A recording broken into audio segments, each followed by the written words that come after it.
Good evening, I'm Maham Kawa with the news making headlines around the world. Thailand's army takes control of the government and suspends the constitution after rival factions failed to end 6 months of political turmoil. The UN Security Council faces a vote on referring the Syrian crisis to the International Criminal Court for investigation of possible war crimes. A Libyan retired general calls for the formation of a civilian presidential high council to organize legislative elections. And attackers in China crashed 2 cars into shoppers at a market, killing 31 people.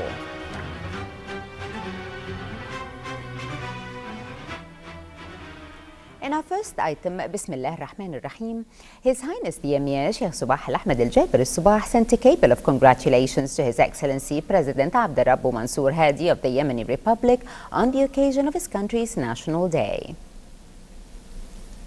His Highness the Crown Prince Sheikh Nawaf Al-Ahmed Al-Jaber Al-Sabah sent a cable of congratulations to His Excellency President Abdurrabbu Mansour Hadi of the Yemeni Republic on the occasion of his country's National Day. And His Highness Sheikh Jabal Mubarak Al-Hamad Al-Sabah, the Prime Minister, also sent a similar cable. His Excellency, the First Deputy Premier and Foreign Minister Sheikh Sabah Al-Khalid Al-Hamad Al-Sabah began an official visit to the Netherlands, the second stop in his current tour, which also took him to Germany. Sheikh Sabah Al-Khalid Al-Hamad Al-Sabah visit came in reply to an invitation by the Dutch government to mark the 50th anniversary of establishment of the diplomatic relations between Kuwait and Holland. The Election Affairs Department at the Ministry of Interior concluded the 3rd day of candidate registration for the National Assembly by-election, which will span over 10 days ending May the 29th. So far, a total of 37 candidates have registered to take part in the 2nd, 3rd and 4th constituencies. The elections will be carried out in the same way as the main polls held for the current Assembly, which was elected in July of 2013. Sarah Farah's Group has more in this report. The Election Affairs Department at the Ministry of Interior has concluded the 3rd day of candidate registration for by-elections to fill the seats that fell vacant after 5 MPs resigned. Today we are on the 3rd day for the registration for the supplementary election for National Assembly. As we speak right now, we registered 9 candidates, 8 male and 1 female. So the total up to this moment is 33 candidates. On the conclusion of the 3rd day of registration, a total of 13 candidates submitted their nominations, with 3 candidates in the 2nd constituency, 3 candidates in the 3rd constituency, and 7 candidates in the 4th constituency. Since the Electoral Affairs Department opened its doors at the beginning of registration, a total of 37 candidates have submitted their nominations, including 34 males and 3 females. The by-election will only be carried out in the 2nd and 3rd constituencies, with 2 seats each to fill, and finally 1 seat from the 4th constituency. The Ministry of Interior reminded that candidates wishing to contest in the by-election should be Kuwaiti by birth, at least 30 years of age, not possess a criminal record, and know how to read and write Arabic. The by-election date has been set for June 26th, just 2 days before the start of the holy Muslim fasting month of Ramadan. From the Election Affairs Department in Shueikh, this is Sarah Glubb reporting for English News. Kuwait Ambassador to the Kingdom of Thailand, Abdullah Al-Sharhan, called on Kuwaiti citizens who are currently there to be extremely cautious and not go out during curfew hours between 10 p.m. and 5 a.m. local time. This call came after the Thai army took over full control of the country. Ambassador Sharhan told Kuna in a telephone call that he had dispatched SMS messages to all Kuwaitis who are currently in Thailand and whose names are registered at the embassy, calling on them to contact the embassy whenever they need and in urgent cases. He also appealed to the Kuwaitis who are unregistered to do so as soon as possible and to provide the embassy with their names, addresses and telephone numbers. Ambassador Sharhan said that he had asked the Kuwaiti citizens to keep away from the ongoing demonstrations in the main streets and around the government offices. He also assured the citizens in Kuwait that all Kuwaitis in Thailand are now perfectly safe. Thailand's army chief announced a coup today on national television, saying it was necessary to restore stability and order after 6 months of political deadlock and turmoil. The Thai troops surrounded the venue in Bangkok where political crisis talks were taking place shortly before Thailand's army chief announced the coup. With no warning, armed units of soldiers deployed around the military facility where the country's rival political leaders were engaged in face-to-face talks aimed at ending the crisis, while military trucks blocked off all exits to the army club compound. Reporters at the meeting said the anti-government protest leader and his rival from the pro-government Red Shirt group were escorted out of the meeting by soldiers. The UN Security Council faces a dramatic vote today on referring the Syrian crisis to the International Criminal Court for investigation of possible war crimes. Dozens of countries signed on to put pressure on Russia, which vowed to kill the measure that demands a path to justice. Russia's UN ambassador Vitaly Churkin said his country will veto the French-drafted resolution, adding that it will hurt efforts to find a political solution to the crisis. France's UN ambassador Gérard Araud countered that there is no political process to be undermined, challenging Russia to explain why it is really casting a veto. The draft resolution condemns the widespread violation of human rights and international humanitarian law by Syrian authorities and pro-government militias, as well as abuses and violations by non-state armed groups during the last 3 years. It would refer the conflict to the world's permanent war crimes tribunal without targeting either side. A former General Khalifa Haftar, who has launched an assault against militias in Libya's east, warned that the country has become a terrorist hub and called for a civilian presidential high council to form an emergency cabinet and organize a legislative election. Speaking from the eastern town of Al-Abyar, he said the presidential council he envisions would hand over power to an elected parliament. Since Friday, Haftar has been leading an armed revolt in what could be the biggest challenge yet to the country's central government and security forces. Attackers in China's restive Jianggang region today crashed 2 cars into shoppers at a market, killing 31 people and wounding more than 90 others. Nadia Ali has more in the following report. Heavy security personnel has been deployed in Urumqi city following what was the deadliest act of violence in the region in years. 2 vehicles rammed into a crowd at a morning market in the city, and explosives were thrown before one of the vehicles exploded. State television CCTV read out a statement from Chinese President Xi Jinping saying China must punish the terrorists severely. As for now, the incident has killed 31 people and injured more than 90. He added that the General Secretary of the Communist Party of China, President of the People's Republic of China, and Chairman of the Central Military Commission, Xi has immediately made some important instructions demanding that the case be solved quickly and that the terrorists be punished severely. He also called for a rapid mobilization to assist the injured people and console victims' families. He demanded nationwide comprehensive inspection and control be strengthened and precaution measures be taken in key places to prevent any chain reaction. The government must always sound the alarm bell against terrorism and terrorists and fight them with a heavy fist. At the end of the statement, he said, quote, "We should continue to keep up the pressure and spare no effort to maintain social stability." China's Ministry of Public Security called the attack in Urumqi a serious, violent terrorist incident and the domestic security chief vowed to strengthen a crackdown on the arrogance of terrorists. China has blamed a series of knife and bomb attacks in recent months on separatist militants from Xinjiang, the traditional home of the ethnic Uyghurs. Xinjiang has been plagued by violence for years, but rights activists and exile groups say the government's own heavy-handed policies in the region have sowed the seeds of unrest.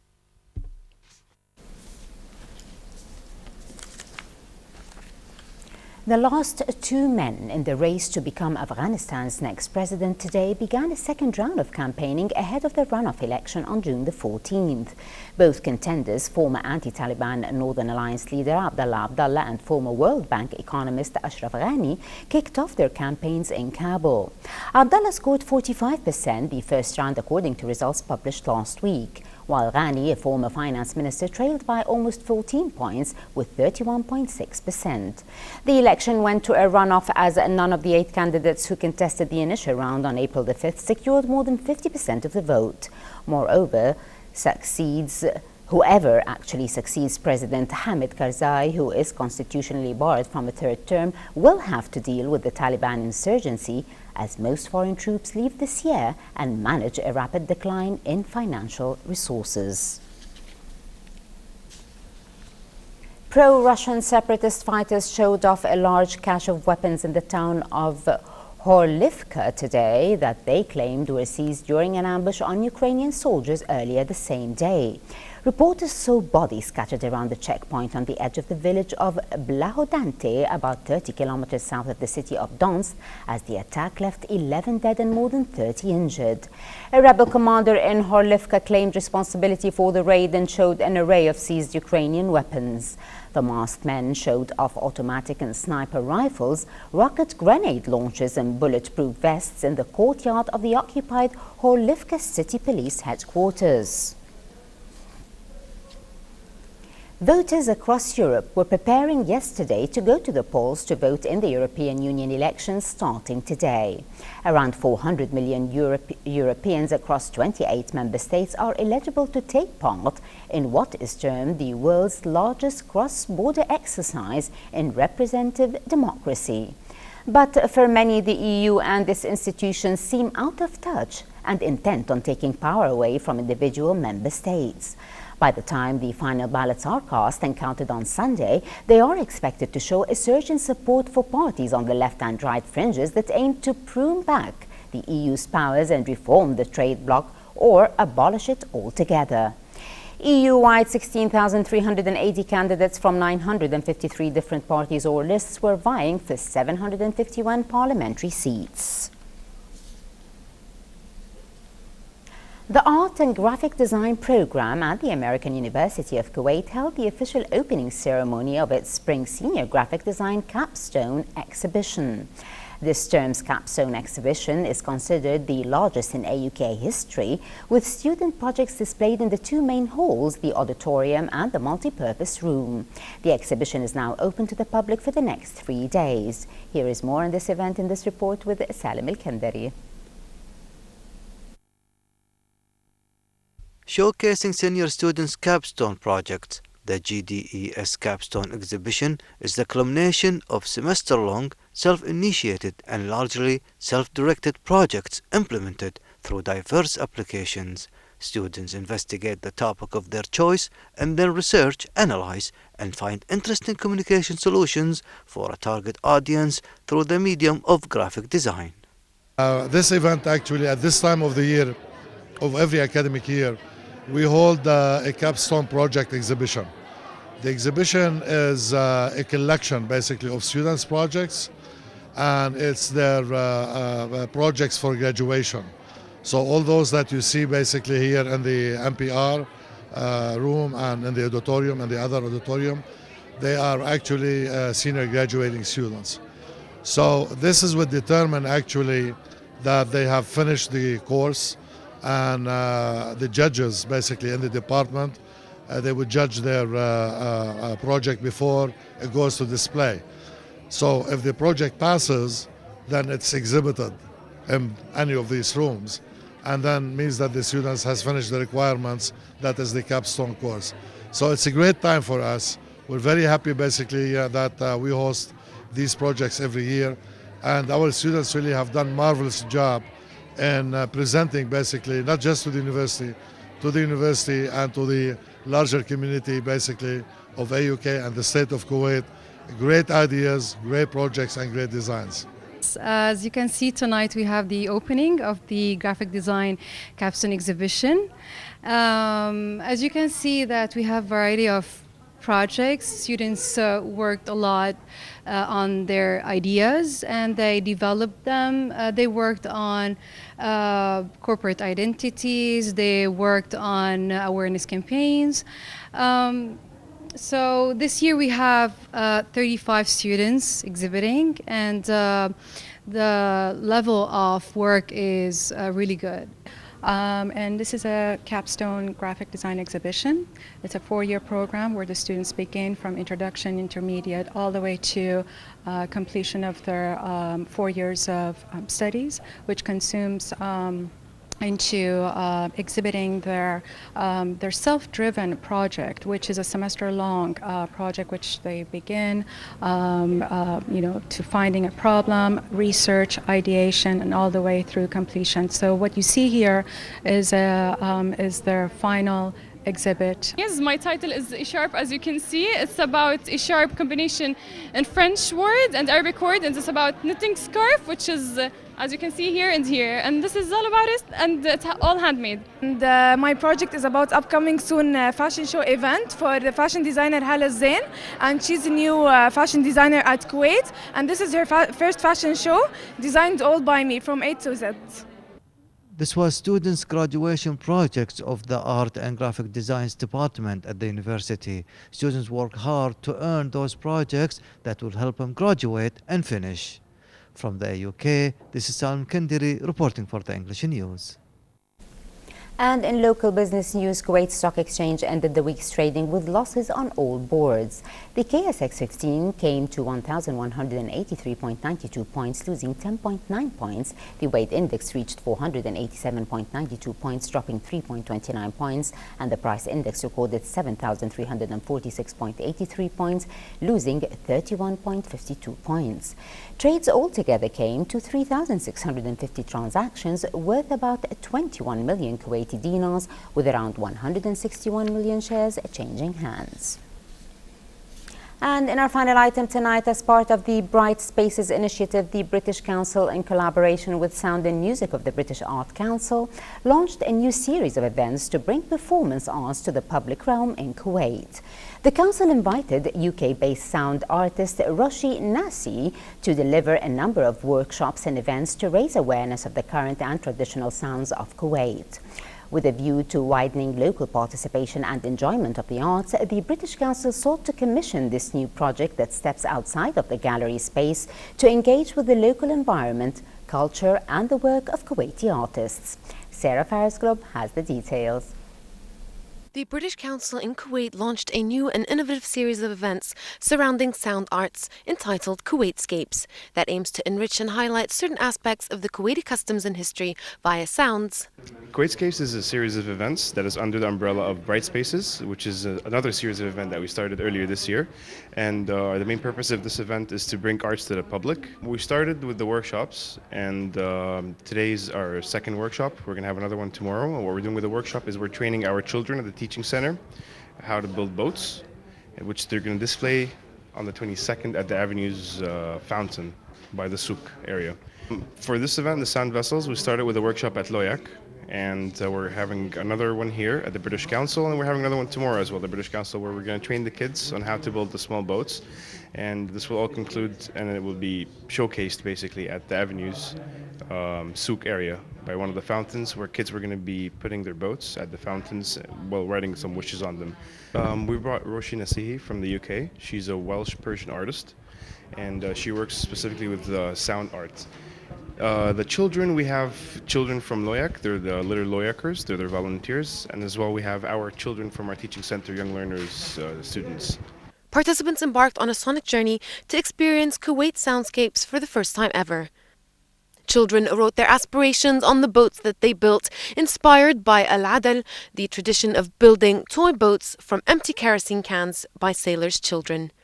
I was here in January on a research week, and I met a lot of really lovely people when I was here, and I got to kind of explore Kuwaiti culture and music and heritage, and it was a really, really stimulating week.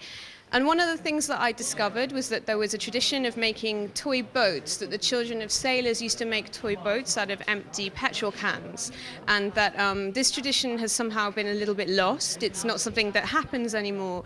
And I thought it was quite an interesting idea of kind of getting something that's mass-produced and discarded and making something beautiful out of it, and all the kind of craft and creativity and resourcefulness surrounding that. And I was also interested in the idea of boats being a carrier, something a vessel that carries, dates and pearls and various other things historically. And I wondered about boats carrying sounds, because obviously I'm here as a musician and I'm here as a sound artist. So I thought about creating sound vessels. Under the umbrella of the Brightscapes initiative, the British Council has previously organised other performance arts events, namely parkour, breakdancing and the hip-hop workshop, street art and now the sound art. Following a long wait, the British Council has launched Kuwaitscapes, a series of events under the Bright Spaces initiative to bring sound arts to the local public community and bring to light and raise awareness on the current and traditional sounds and art forms of Kuwait. From the British Council, this is Sarah Glubb reporting for English News. For a chance to see our reports again, please visit our YouTube channel at MOI Kuwait News. Well, with that, we conclude our news bulletin. Thank you for joining us. Have a pleasant time. I'm Maham Tawa. Before we go, we remind you once again of our main top stories. Have a pleasant time and good night. Thailand's army takes control of the government and suspends the constitution after rival factions failed to end 6 months of political turmoil. The UN Security Council faces a vote on referring the Syrian crisis to the International Criminal Court for investigation of possible war crimes. A Libyan retired general calls for the formation of a civilian presidential high council to organize legislative elections. And attackers in China crashed 2 cars into shoppers at a market, killing 31 people.